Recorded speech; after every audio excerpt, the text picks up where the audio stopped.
عملها كريستيانو رونالدو في الدقيقة الأخيرة من الوقت بدل الضائع اللي هم كانوا 6 دقايق. بيسجل كريستيانو رونالدو زي ما احنا هنشوف دلوقتي هدفه في مرمى الشباب عشان يفوز النصر على الشباب بهدفين لهدف. الله عليك يا كريستيانو.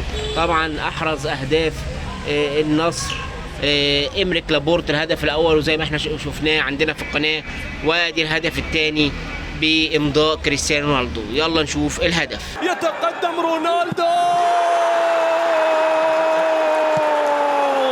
الجميع يلعب ويحاولون لكنهم معك. ستبدو الفوارق كبيرة والمنافسة مرهقة، فالأهداف حصرية لك والشباك تسأل وتبحث عنك والكرات لا تريد غيرك.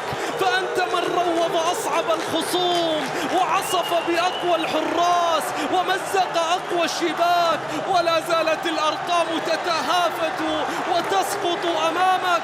منذ يومك الأول حاربك الجميع، ولكن لأنك الدون فقد روضت كل من حاربك وسقط كل من أراد سقوطك، وبقيت ثابتا شامخا تضرب هنا وهناك، تقاتل حتى وإن كنت وحيدا، وفي النهاية تقول أحب أن أجعل عشاقي سعداء. هو لا يعلم أنهم سعداء به قبل أهدافه وأفراحه. أنت من يجعلهم سعداء. أنت